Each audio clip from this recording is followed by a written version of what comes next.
Happy Sunday to you and welcome to Sunday Rendezvous. Believing you have made it to the worship center today, we pray that this week will be great and peaceful. We have lots of goodies in our kitties and relax and savour them. Do you know anything about masquerades? Watch it as it unfolds. A story is talking about the cost of final farewell. Watch out also for it. And prominent family members have left the stage amid honor and grief. Stay close to your TV set and enjoy the package. Good evening, I am Chiegono Aro. Now the hard news segment. The Minister of Aviation and Airspace Development, Festus Keyamo, has formally signed the concession agreement for Akano Ibiam International Airport, Enugu, marking a milestone in the federal government's efforts to modernize Nigeria's aviation infrastructure through public and private partnership. The signing ceremony held at the Ministry of Aviation and Aerospace Development, Abuja, brought together key stakeholders, including representatives of the Enugu State Government, Aero Alliance, and top officials from the Federal Ministry of Aviation and the Federal Airports Authority of Nigeria, FAN. The minister described the event as the culmination of a transparent and painstaking process that began years ago and received Federal Executive Council approval on the 31st of July 2025. He emphasized that workers' rights and job security were prioritized throughout the negotiations, with no retrenchments or changes to employment terms. The concession of Akano Ibiam International Airport, Enugu, aligns with the federal government's aviation sector reform agenda aimed at attracting private investment, improving infrastructure, enhancing regional connectivity, and strengthening Nigeria's aviation competitiveness. And the 4-year authorization for the use of textbooks in schools has started yielding positive results in Imo State as schools are complying with the directive. Obianu Jungosu, who monitor the level of compliance in Owerri, reports that some heads of schools described it as a measure towards obtaining quality education. What we're going to do going forward is to make sure that those worksheets are not embedded in the textbook so that children, siblings, pupils, and students can reuse the textbook for a period of 4 years. The first time this was done was in 2021. It is elapsing in 2026, and we have started the process of book review. And that book review will come out in August 2026. And once it comes out, the next time we're going to have book review will be in August 2030. The recent policy by the Imo State government on use of textbooks for a minimum of 4 years, which took effect from the 2025-2026 academic session, is yielding positive results, with schools showing strict compliance. Principal of Owerri City School, Basil Njoko, confirmed that the move will afford the teachers opportunity to have in-depth knowledge of the subjects and also make room for proper assimilation. So when he gave the instruction, we had already been compliant with it, only that we made it stronger. And that decision has helped so much to strengthen the educational system and equally they help the parents and the students. And even the teachers that have to go through a particular thing for 4 years, it gave them in-depth knowledge of that particular subject, and they were able to deliver strongly because of the space of time given them to master that subject and that textbook. As a teacher, it helps you get used to your scheme of work. And that's the first thing you need as a teacher. If you become conversant with your scheme of work, you will succeed in all the ramifications of the word. You have every reason to succeed. So if I get used to my scheme of work, if I use it every time, if I use it this year, I use it another year, and I use it another year, I will become conversant, and it will help me to do the correct impartation in the lives of the students. Mr. Collins Obichukwu, a parent, notes that the measure is in the best interest of parents, as they can now have a sign of relief from constant purchase of textbooks for their children and wards. Yes, I think one thing is for government to introduce a good policy, and another thing is for them to holistically implement the policy. I think government has to monitor this new idea, this new introduction of using textbook at least for good 4 years. They have to monitor it to make sure there is strict compliance. They therefore appealed to the government to sustain the tempo through effective monitoring to ensure strict compliance, especially in private schools. We take a quick breather here. Join us back. And the National Productivity Order of Merit Award goes to the only tomato paste manufacturer to win the National Productivity Order of Merit Award by the Federal Government of Nigeria, endorsed by the Association of Private Medical Practitioners of Nigeria. This is an evidence of 100% natural goodness. Eat healthy to live longer. Buy now and enjoy up to 30% discount.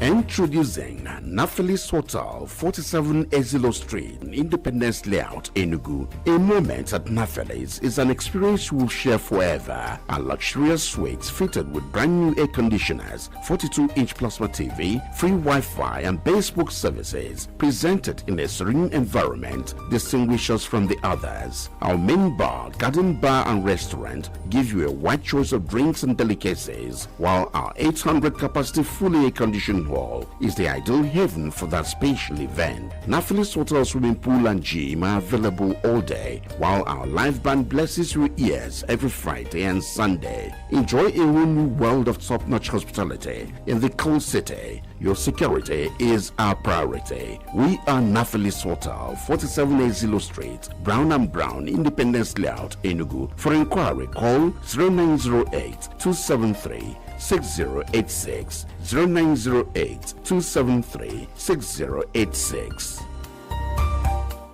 And the National Productivity Order of Merit Award goes to the only tomato paste manufacturer to win the National Productivity Order of Merit Award by the Federal Government of Nigeria, endorsed by the Association of Private Medical Practitioners of Nigeria. This is an evidence of 100% natural goodness. Eat healthy to live longer. Buy now and enjoy up to 30% discount. Are you frustrated with travel and logistics plan? Lovefish Travel and Tours Limited is here to serve you. We provide visa assistance, proof of fund, languages classes for easy international work placement, caregiver and social work certifications, both virtual and physical classes. Are you planning a work retreat or school excursion? Do you need to ship goods across the globe? We got your back with our premium cargo services at Akami Biam International Airport in partnership with Nigeria Export Promotion Council, Southeast Regional Office, and Ethiopian Airlines. In Lovefish Travel and Tour Limited, proficiency, efficiency, and professionalism is our watchword. Visit us at number 36 Unoji Street, Independence Layout, Enugu, or call 0706 295 8388. Lovefish Travel, moving dreams, moving you. You're welcome back. We now go into the rendezvous proper. Masquerades in Igbo culture are revered as physical manifestations of ancestral spirits. They stand as vital mediators between the spiritual and the physical, acting as agents of social order and justice. Seen as spirits, masquerades are superior to mere mortals. However, in modern-day Igbo land, while masquerades remain vital cultural symbols, the laws of the spirits seem to be in conflict with modern legal frameworks, which operates under the principle of equity before the law. Recent events have sparked debates on this matter, and Susan Eze guides us through the matters arising.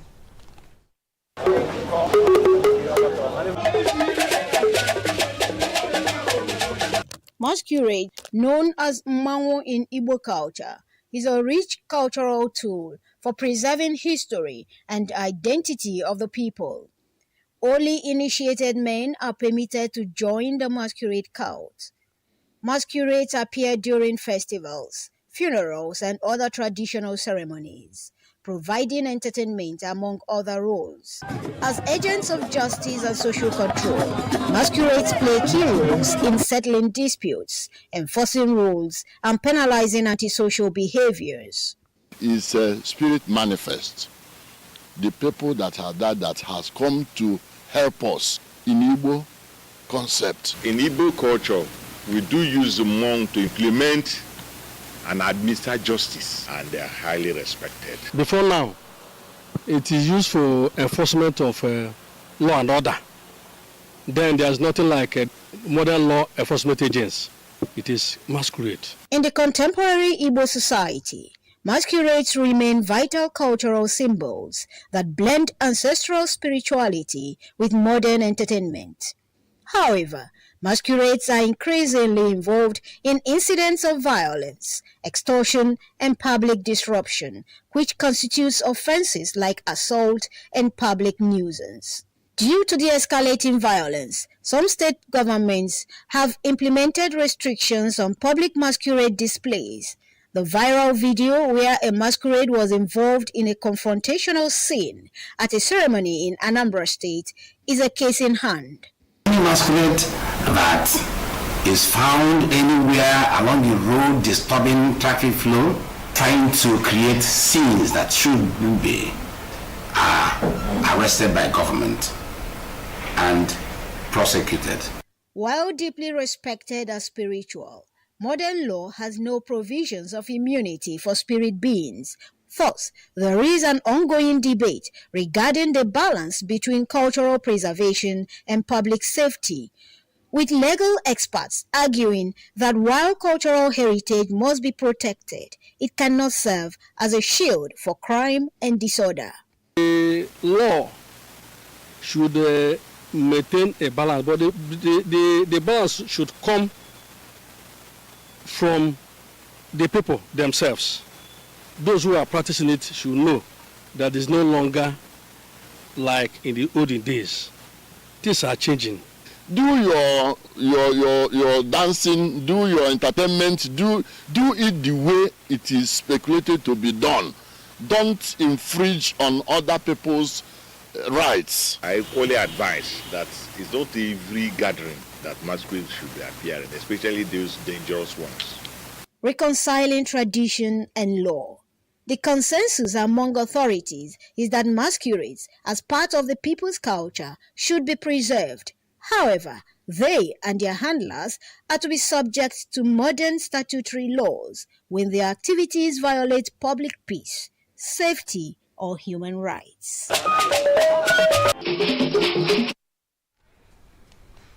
Wow, spirits manifest indeed. Well, when they are on earth, they should obey the laws of the earth. Moving on, they say death is the great equalizer. Yet, for some families in Nigeria's rural communities, farewell does not come gently. In moments meant for quiet tears and reflection, the weight of burial costs presses heavily, turning grief into financial strain that lingers long after the grave is sealed. Kingsley Onoha brings us the story of a growing shadow, funeral poverty, and how it is altering the final goodbye for some. His report is here presented.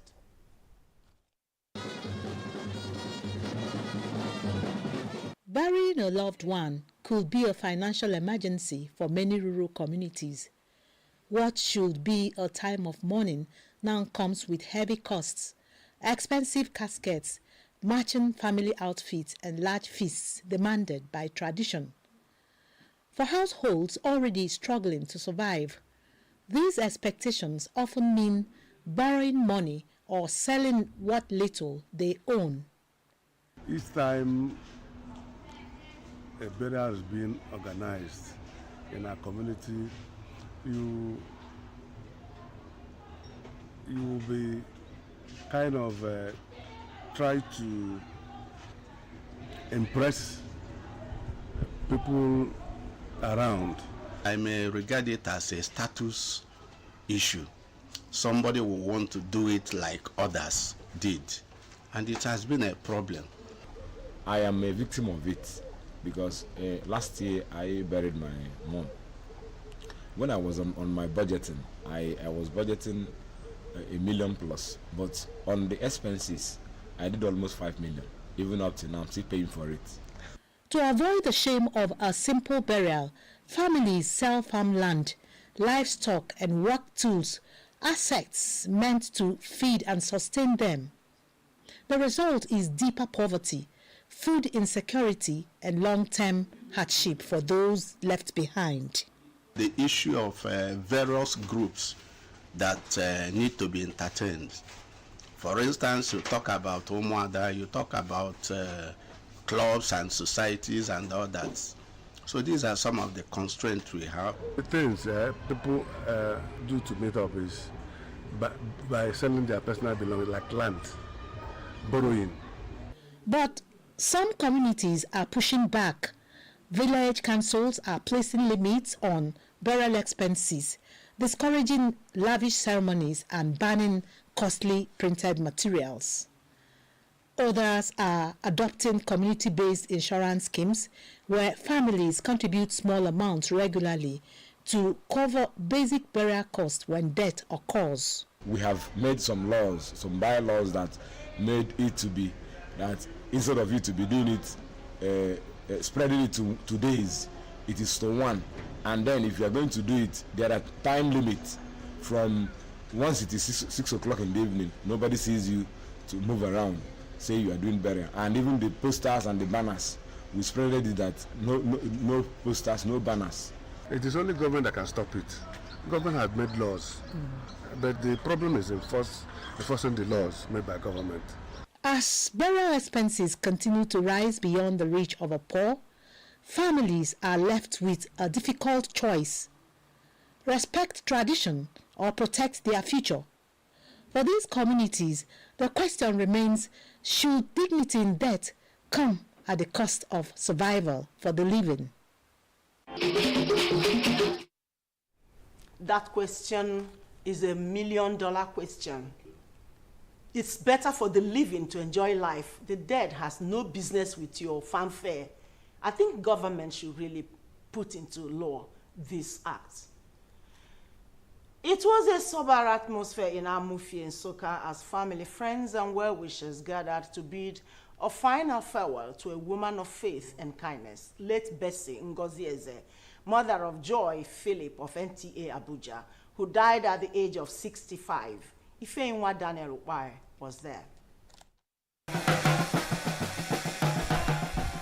The funeral service held at St. Luke's Anglican Church, Amufie, drew mourners from across Enugu State and beyond, who came to pay their last respect to a woman described as a pillar of strength and lover of all. In a sermon, Reverend Colonel Andrew Oboche reminded the congregation of the need to prepare for death because it is inevitable.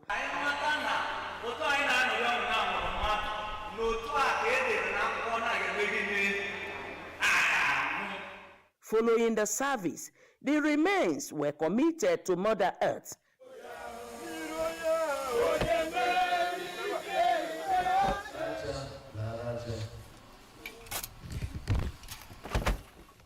The ceremony marked the end of an era for Lolo Ngozieze, as her children say her demise is an irreparable loss. Mother is somebody that is very committed to humanity. I will assure her that we will keep to all those her good deeds.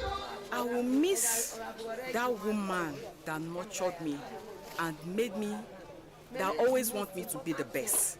I will miss her cheering spirit. It's something that I don't know how I'm going to be able to cope with it. I'm just trying to think whether this is actually going to be possible to live this life without her. My mom was a strong woman, very strong.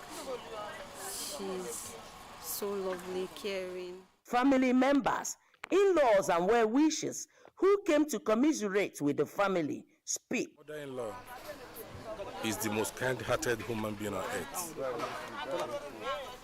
She was the best thing that happened to her marriage?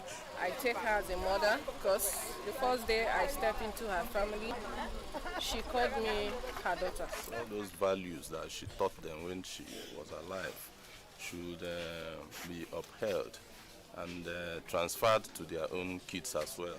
I know that the woman is good-mannered and nurtured her children very well. So they should be good ambassadors of their late mother. I pray that God will give her the fortitude to bear the loss. It's very painful. It's heartbroken, but God will give them the grace to bear this loss. Lolo Basie left behind her 4 children, including Joy Philip of NTA Abuja, in-laws, grandchildren, and host of other relatives to mourn her.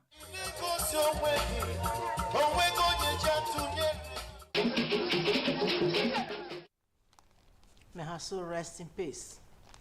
Death is inevitable for every mortal. As such, His Royal Majesty Igwe Edward Onoha Okonkwo, Ohazulume 1 of Ogologo-Olu community in Ezago local government area of Enugu State, has answered the call and gone back to his maker at the age of 74. Uche Nanamele captured the last Ofala festival of Igwe Edward Okonkwo for Sunday Rendezvous.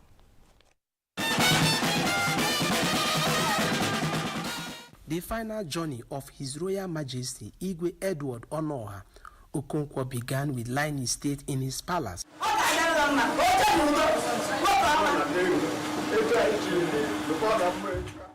This was followed by Holy Mass, where family members, friends, and associates of deceased family gathered to pray for the peaceful repose of his soul and bid him farewell. In a homily, Reverend Father Sabasin Okoye described Igwe Edward as a peacemaker who made selfless service for the good of his people. The cleric regretted that some young men of this generation have departed from God's way to idol worshipping. He believed in God. He trusted in Him. He was never afraid of anybody. Let nobody regret his death. No. Requiem Mass over, His Royal Majesty Edward Okonkwo was interred amidst those rituals. The event moved to the community field where guests were received for funeral rites.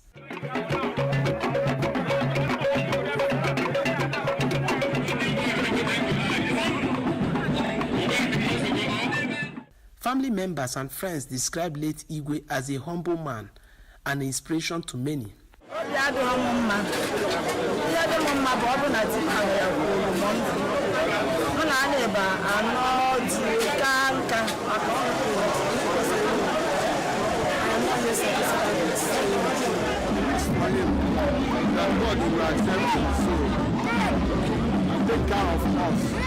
The only king within this vicinity that is not being dragged. That is why we call him Igwe Ohazulume 1. Why is he's trying to encourage young people to do the right thing in our community. He is even exemplary life. What does we stimulate? Let the peace reign. So whomever is going to take the place of our late Igwe must be the person of character. And since we become the Igbo of this community, we experience so much peace. We experience so much joy. We experience so much oneness. His Royal Majesty Igwe Edward Okonkwo was unanimously chosen by the people of Ogologo-Olu in the year 2009. Years after he was installed, Igwe Edward fell into a protracted illness in 2013, which worsened till he transited in 2025. He is survived by wife, children, grandchildren, and numerous relatives.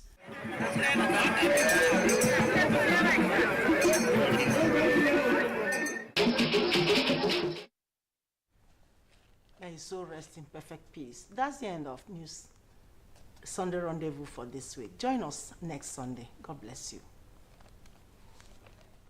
And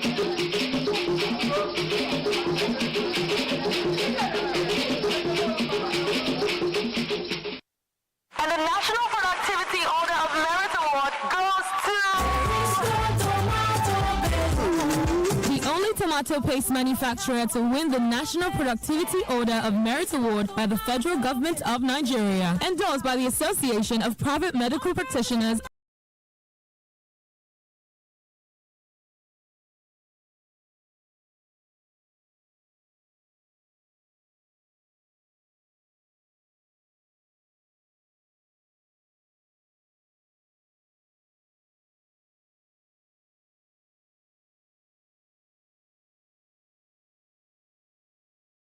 Stop along Airport Road, Emene, Enugu. A home away from home, where all your needs are available, even at an affordable rate. Our ultra-modern guest rooms, spacious parking lot, sports bar and recreational facilities, club lounge and VIP bar, guaranteed security, multi-purpose hall. Come and let us pamper you a little, and you will never regret it. For reservations